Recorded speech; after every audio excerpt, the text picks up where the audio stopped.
So today we're going to take a look at a video that I made for this client. She's a sound healer, and I had this idea where I wanted to show the noise pollution that we're subject to on a daily basis and the way that sound healing can kind of act as an escape from all of that. Let's just jump right into it. There are a few things that we're going to look at today with the video, and one of them being AI, because I used AI in some ways in this video that I think can help people. And then just another one being the way that I work within Davinci as an editor. So this is a bit messy, but that's kind of normal for me. I have a lot of compound clips. I like to create those. Let's just start with this text here. So if you click on a compound clip, right click, you can decompose it in place, but you can also open it in a different timeline just to check out what we got going on inside of it. And here we got two different text layers. So simple, sometimes in order to tune in. This is kind of like our hook. And just two text layers. I add a bit of a Gaussian blur for like a drop shadow for the white on black there.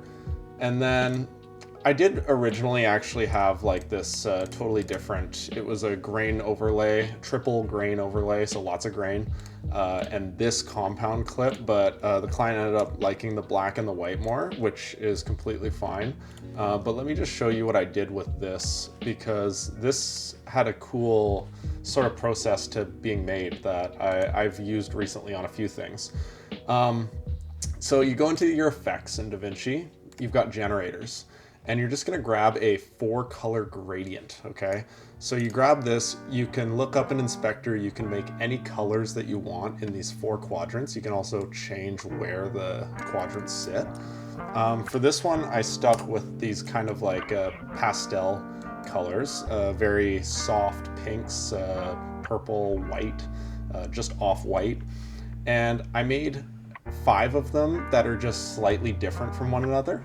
And then all I do is I go back into my effects, video transitions, and oval iris transition. That's what this is. And so oval iris, and we're gonna set the border and feather. When you set a feather and then you change the border, it changes the gradient of the feather. So we want it as soft as possible. You'll notice it's maxed out all the way there. And then I just stretch it out just to get this little bit, it's very subtle, but this kind of popping ripple effect that you see, because we're transitioning between all those gradients. And here's it sped up so you can kind of really exaggerate and see. And that can be a really nice title backdrop for just some text on screen stuff. There's other applications for that as well, but I'll let you guys play with that. This is a big rendered clip. So this clip, let me show you what we had to start with. So this is our original clip.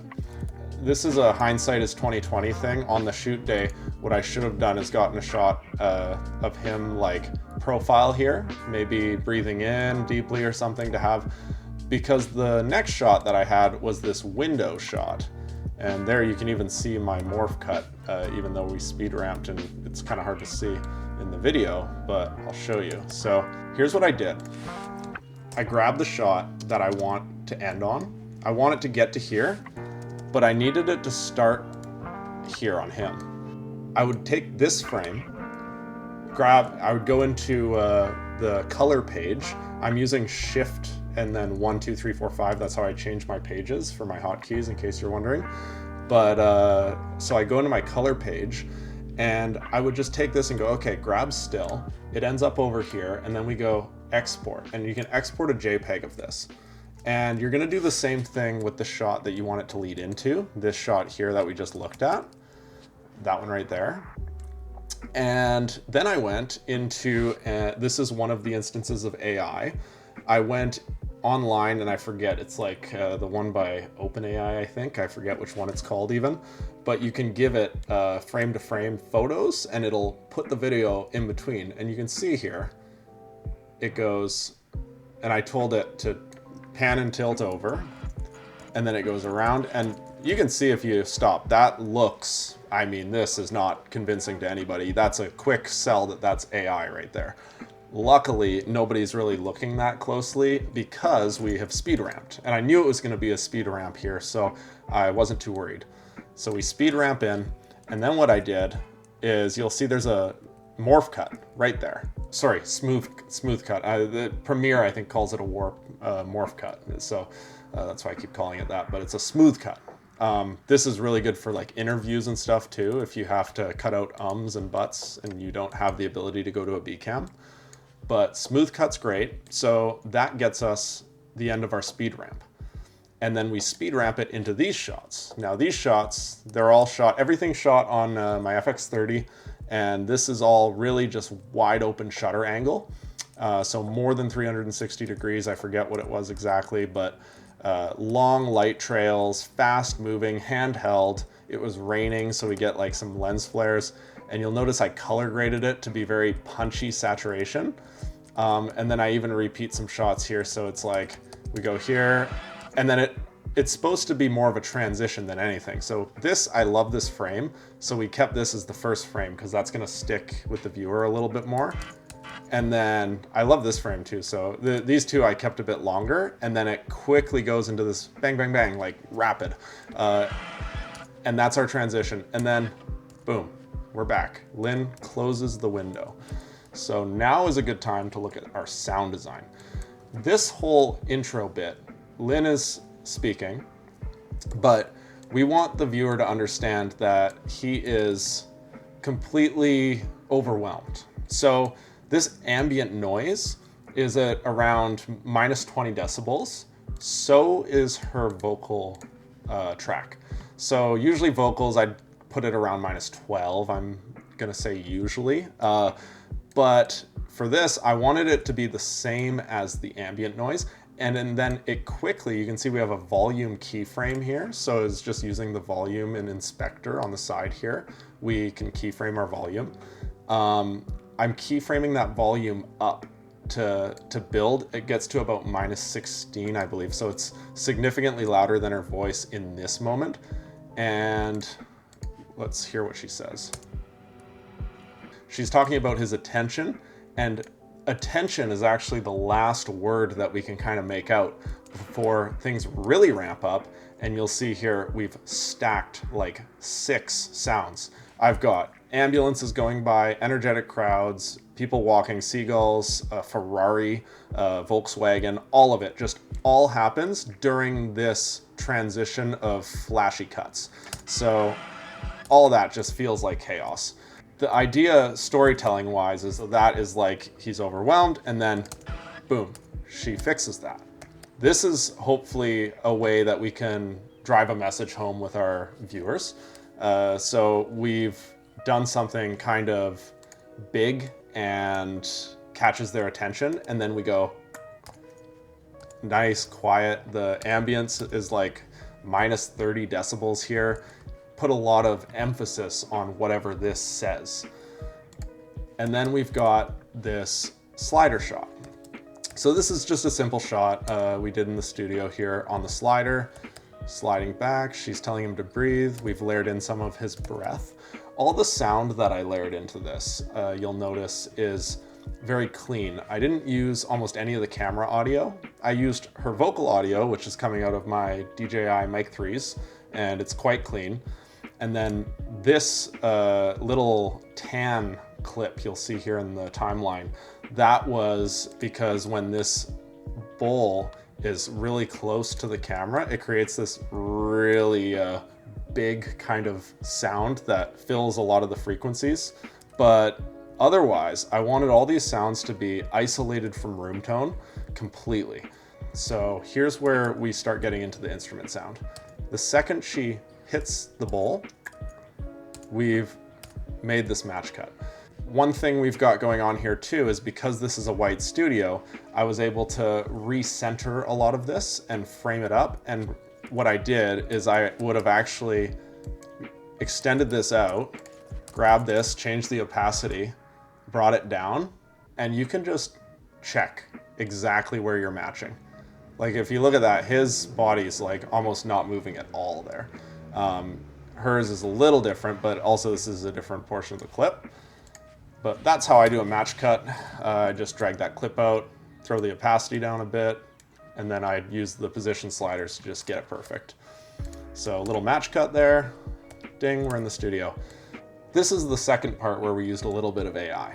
So now we're in the studio. We've got, again, another compound clip. Love my compound clips. Let's open this in the timeline.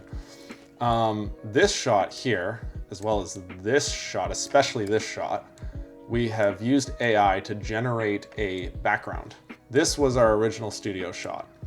It's pretty clean as is. We lit it pretty well. We had 3 200s going in here just to really blast it with light. But there's still some shadows from this paper that I put between the wall and the floor to get rid of that line. And this corner of the room, you can kind of see there's like a table. So in order to get rid of that the best we could, we've taken this room and I would have taken it into Photoshop. Let's open up Photoshop. And essentially you just lasso around them. So just like that, sure. Control-Shift-I to invert the selection. That's the way I do it. Anyways, there might be a faster way, I'm not sure. And then you just go generative fill off of your little taskbar here. And then you export that as a PNG. And we take that PNG, put it back in our media pool. And this is a compound clip that I can show you. We open it in the timeline. We've got PNG underneath and the clip here. So if I disable the PNG, you can see the clip, we've cropped it on all the edges and then softened it. So we've just gotten rid of this. We could also go into Fusion if you really wanted, and we could do a Fusion mask out of them here, and then we could soften that. But this, I find, works just as well for what we're doing here because it's just this giant white area. Then what I've done, just to add a little bit of dynamic movement, is I just have the dynamic zoom. It makes it just kind of sells the effect that this is this big area. So we fade out, grain overlay. I just carried over that strategy from over here, triple grain overlay. Probably barely doing anything here. There is something else going on here though, and that is this little light trail that we have coming off of her logo. And I really like this. I've been using this lately as well. This is a little technique I'll show you guys.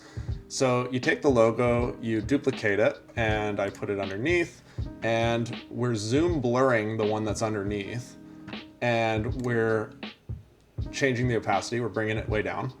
But I'm actually doing something else. I'm changing the center position of the zoom.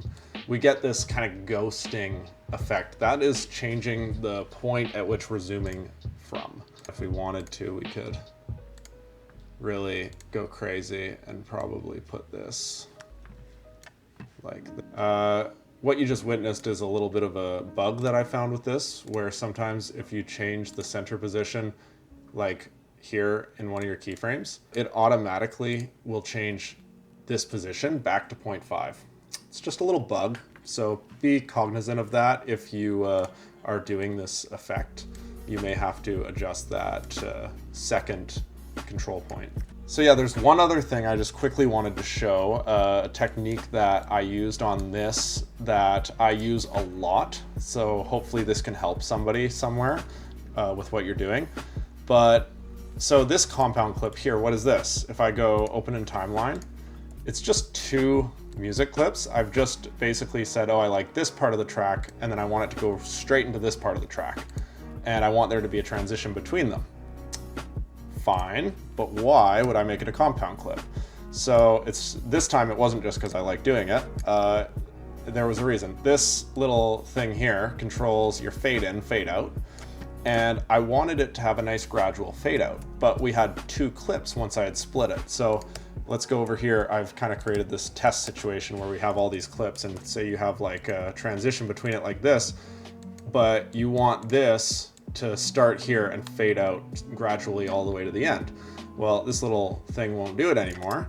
So all you gotta do is make that into a compound clip, and all of a sudden you get this nice gradual fade in and out, which we can of course then control whether or not it's linear or easing in or easing out using this. And you can even go further in the Fairlight page if you really want to get exact with that fade on there. So hopefully that can help you. I do that a lot. You can also do this with video clips. So if you have, let's take a look here. I'll just grab these ones, for example. I have all these clips, cool. And I want them to all fade out, but obviously you can't just do that with just one. If you want it to fade out evenly, you create a compound clip, and then they all fade out gradually. So little technique that I use a lot. So hopefully if you didn't know that one, that's one you can add to your toolkit. Otherwise, I think that covers the most of what I did on this project. It was a really fun project. I'm really happy with how it came out. Like I say, the intent was to showcase the chaotic noise pollution that we endure, and then show the sound bath as like this release from that, which I genuinely think it's a really great way to relieve yourself of a lot of that noise pollution and overwhelm. And yeah, I really enjoyed how it all turned out. So let me know what you think. If you have any questions, drop them in the comments, and please go check out the video. Thanks. Bye.